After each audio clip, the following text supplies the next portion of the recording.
बहुत बहुत धन्यवाद शबनम जी, माला जी, बहुत बहुत धन्यवाद। कल की चर्चा साधक ने शुरू की थी, रावण के उपदेश से आज पुनः दोहराई जा रही है आपकी सेवा में। लक्ष्मण, प्रत्येक प्राणी की प्रत्येक इच्छा की पूर्ति प्रभु राम के अधीन है। रावण जिसने जिंदगी भर राम की कोई बात नहीं मानी, आज अंत समय लक्ष्मण को उपदेश दे रहे हैं, मानो हम सबको उपदेश दे रहे हैं। कहते हैं लखन, प्रत्येक प्राणी की प्रत्येक इच्छा की पूर्ति राम जी के अधीन। जो कुछ वह चाहते हैं वही होके रहता है। अतएव बुद्धिमत्ता इसी में है, हम अपने आप को उनकी परम इच्छा का निमित्त मान के निष्काम भाव से अपने कर्तव्य कर्म करते रहें तथा इस प्रकार की बुद्धि परमेश्वर से मांगे, बल परमेश्वर से मांगे कि हम उनकी परम इच्छा के अनुसार राम राम जपते हुए जीवन यापन कर सकें। कितना सुंदर उपदेश, सदा पल्ले बांधने वाला। हर एक को इस उपदेश पर चिंतन मनन ही नहीं, इसे अपने जीवन में उतारना चाहिए। कल की ही चर्चा में साधकजनों आप जिसे अर्ज की जा रही थी, रामेच्छा ही सर्वोपरि है। सब कुछ परमात्मा की इच्छा के अनुसार हो रहा है। जिसकी समझ में ये बात आ जाती है उसका जीवन शांत आनंदमय जीवन हो जाता है, निश्चिंत जीवन हो जाता है उसका। कल आप जी ने देखा, एक मछुआरा अपने पुत्र मोहन का जन्म दिवस मना रहा है। घर में पूरी तैयारी है, लेकिन एक ही क्षण के बाद घर में मातम छा गया है। मोहन के अर्थात पुत्र के मित्रों ने सूचना दी है, मोहन नदी में डूब गया है। लाख बचाने के बाद भी हम उसे बचा नहीं सके। शव के पास बैठ के माता पिता मोहन के रो रहे हैं, छाती पीट रहे हैं, लेकिन सब बेकार। मोहन वापस नहीं लौटने वाला। उनके जीवन का कुल दीपक सदा के लिए बुझ चुका हुआ है। अतएव रोने देने से कोई फर्क नहीं पड़ता, जो होना था सो हो गया। ज्ञानी समझदार क्या कहता है, परमेश्वर की वस्तु थी, परमेश्वर ने अपने पास ले ली।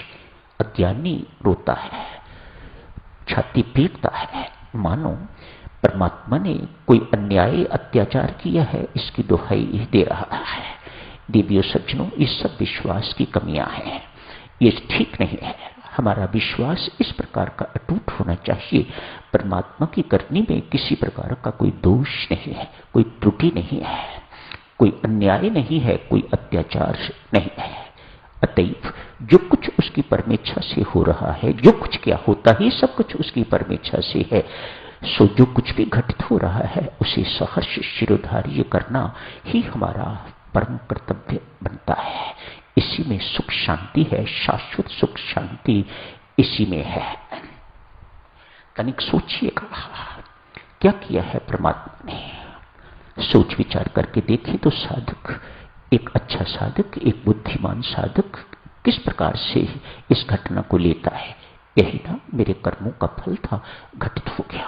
परमात्मा तो कृपा करके मेरे एक बड़े कर्म को काट रहा है, चाहे वह इस प्रकार का था, चाहे वह किसी भी प्रकार का था, कर्म काट रहा है परमात्मा। ये परमात्मा की कृपा है, ये परमात्मा की करुणा है। एक साधक जो कुछ भी दुर्घटना जीवन में घटती है, जो कुछ भी अप्रिय घटना जीवन में घटती है, उसे इसी प्रकार से लेता है, मेरा कोई कुकर्म था, वह परमात्मा मेहरबानी करके काट रहा है। सत्य भी देवियों सज्जनों यही है। आप इसे रो रो के काट लो, छाती पीट के काट लो या सहर्ष काट लो, आप कुछ नहीं कर सकते उसके सामने। जो कुछ उसने करना था सो उसने कर दिया, और वह हमारे कर्मों से बंधा हुआ है, हमारे कर्मों के अनुसार ही किया है उसने। उसकी अपनी इच्छा स्वतंत्र नहीं है, वह अपनी स्वतंत्र इच्छा से कुछ नहीं करता, वह हमारी प्रारब्ध से, हमारे कुकर्मों से, हमारे कर्मों से बंधा हुआ है। अच्छे कर्म हैं तो उनका फल वह अच्छा देता है, और अगर यदि बुरे कर्म हैं तो उनका फल बुरा ना मिले ये कभी हो नहीं सकता। उनका फल दुख देने वाला कभी न मिले ये कभी नहीं हो सकता। ये परमात्मा का विधान नहीं है। हाँ, एक साधक के लिए वह विधान, एक भक्त के लिए वह विधान तोड़ सकता है, लेकिन वह भक्त होना चाहिए। परमात्मा को इस बात का यकीन होना चाहिए कि ये मेरा भक्त है, ये मेरे ऊपर निर्भर है, इसे मेरी क्षमा के प्रति विश्वास है, इसे अपनी साधना के प्रति विश्वास है, उसे ये विश्वास है कि यदि परमात्मा मेरे अनुकूल हो जाते हैं तो मुझे किसी प्रकार की कोई चिंता नहीं है। जो भी साधना हम सब करते हैं किस लिए? इसलिए ना कि परमात्मा हमारे अनुकूल हो जाए।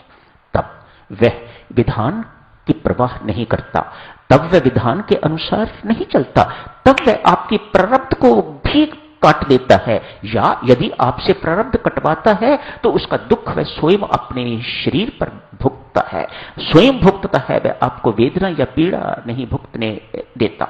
ये परमात्मा की करुणा है। किस पर बरसती है? जो परमात्मा का हो जाता है, जो अपने आप को परमात्मा को सौंप जाता है, जो निश्चिंत रहता है। परमात्मा एक ही शब्द तो कहना है ना, परमात्मा तेरे होते मुझे चिंता किस बात की। बस वह इस बात को सुन के तो वह सब कुछ संभालता है। आपका ये कथन बड़ा ईमानदार होना चाहिए। परमात्मा को इस पर विश्वास होना चाहिए कि जो तू कह रहा है वह ईमानदारी से कह रहा है, सत्य कह रहा है। तो देवियों, वह सब कुछ अपने सिर पर लेता है। परमात्मा के कंधे बहुत बलवान हैं, वह सारे ब्रह्मांड का, अखिल ब्रह्मांड का बोझ उठाने को तैयार है। हम ही मूर्ख हैं कि हम अपना कंधा आगे कर देते हैं, दूसरा कंधा आगे कर देते हैं। हम बोझ उठाने वाले बनते हैं तो फिर उठाइएगा और मार खाइएगा। यदि आप परमात्मा पर छोड़ देते हो तो परमात्मा सबका बोझ, एक एक प्राणी का बोझ उठाने को तैयार है और सहर्ष उठाता है। इसे उठाने में बहुत आनंद महसूस होता है। मैं अपने बच्चों के लिए कुछ कर रहा हूं, मैं कोई एहसान नहीं कर रहा। परमात्मा का बड़प्पन देखिएगा, परमात्मा की सोच देखिएगा। वह कहता है मैं इनके लिए कुछ करके कोई इन पर एहसान नहीं कर रहा। वह तो इंसान है जिसकी सोच इस प्रकार की है। क्या बिगाड़ा था परमात्मा का हमने हमारे साथ इस प्रकार का उन्होंने कर दिया।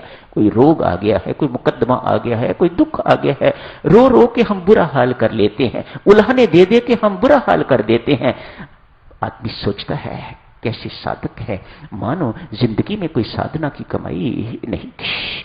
ये साधना शून्यता के चिन्ह है, ये कमाई नहीं अर्थात गरीबी के चिन्ह है, आध्यात्मिक दरिद्रता के चिन्ह है, आध्यात्मिक निर्धनता के चिन्ह है।